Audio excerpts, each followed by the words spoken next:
So my question is, I'm not clear with the concept of Makkah. That every person says that Makkah is in the center of the world. I'm not yet clear with this concept. I keep on asking with my friends that what actually Makkah is, but no one can give me the reliable answer. So please, I want to request you that please can you tell me in pure Hindi or English that what the actual concept of Makkah is? भाई साहब का सवाल है कि मैं अब तक ये नहीं जान सका मक्का क्या है, मैं ये नहीं जान सका क्यों कहते हैं कि मक्का ज़मीन के सेंटर में है, महवर में है। मैं ये नहीं जान सका कि मक्का क्या चीज़ है।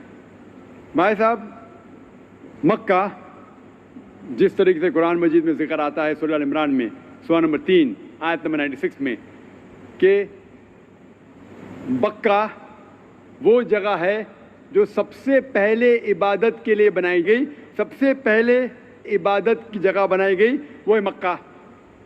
और कुरान मजीद में लिखा है सूरह इसरा में चैप्टर नंबर 17 आयत नंबर 1 में कि इसके इर्द गिर्द अमन है और मक्का को कहा गया दारुल अमन। और जहाँ तक के सेंटर का सवाल है, आप जब वर्ल्ड मैप देखेंगे, आप स्कूल में पढ़े होंगे वर्ल्ड मैप आप खोलेंगे तो आप देखेंगे कि नॉर्थ पोल ऊपर है, साउथ पोल नीचे है, वेस्ट की तरफ है अमेरिका, ईस्ट की तरफ आप देखेंगे जापान, सऊदी अरेबिया जो है सेंटर में, और मक्का जो है, जो सिटी मक्का है वो डॉट आप देखेंगे ऊपर और नीचे भी सेंटर में, लेफ्ट एंड राइट में भी सेंटर में। तो इसीलिए वर्ल्ड मैप आप देखेंगे तो मक्का इज इन द सेंटर, मतलब महवर है। तो that is one of the meanings. But real है क्या वो दारुल अमन है और वो अमन की जगह है और वो पहली इबादत के लिए जगह बनाई गई। अल्लाह सुब्हानहू व तआला फरमाते कुरान मजीद में, I see the peoples means like the bhakt of Allah. They pierce their body and their means they do rally out on the road. What is it actually? भाई साहब ने सवाल किया कि हम देखते हैं कि मुसलमान लोग अपने जिस्म को मारते हैं और खून करते हैं, क्या है? कुरान मजीद में कहा भी नहीं लिखा है कि मुसलमान should pierce the body. Quran मजीद में कहा नहीं लिखा है कि अपने जिस्म को मारना चाहिए। जहाँ तक कि सही हदीस है, सही हदीस में अल्लाह के फरमाते अगर इंतकाल होता है आपके घर वाले का या कोई नुकसान होता है, मैक्सिमम आप 3 दिन तक शोक मना सकते हैं, 3 दिन से ज़्यादा नहीं, क्योंकि किसी का भी इंतकाल होता है वो अल्लाह की तरफ से है।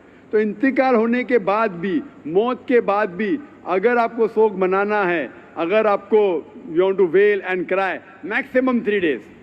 तो ये कुरान और हदीस के मुताबिक नहीं है और कोई भी करता है तो कुरान के खिलाफ करता है। Hope the answer the question.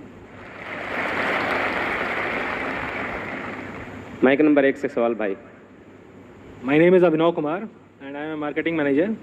I want to ask you a question that why God has created this universe, us, and if God is one, then why He started with so many religions and coming to point and contradicting itself in past, now saying that all these things which are in past, like you have said Bhagavad Gita, Ved or Bible or anything, they are not for this time.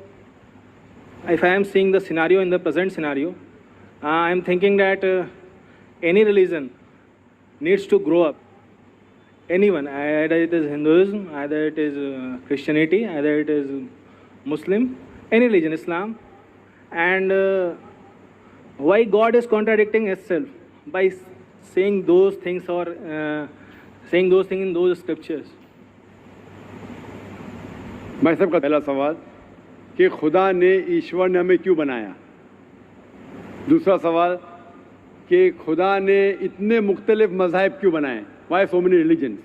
और तीसरा सवाल खुदा contradict क्यों करता है, खुदा इख्तिलाफ क्यों करता है, पहले ये पहले वो, फिर भगवद गीता में, फिर कुरान में, क्यों ऐसा कॉन्ट्रडिक्शन है। 3 सवाल बराबर। पहला सवाल कि खुदा ने हमें क्यों बनाया है। इसके ऊपर पूरी तकरीर किया हूँ मैं, purpose of creation. Purpose of creation पूरी तकरीर है मेरी 1.5-2 घंटे की, सवाल जवाब के साथ 3-3.5 घंटे की, वक्त नहीं है, लेकिन मेन पॉइंट कहूँगा।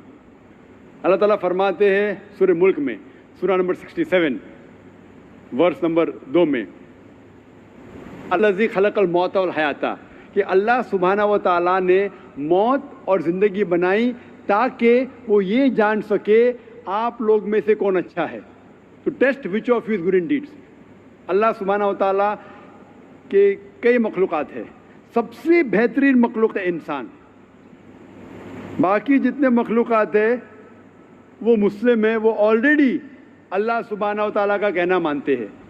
अभी जो इंसान हैं उनको इजाज़त दी गई है, फ्री विल दी गई है कि वो अल्लाह की बात मान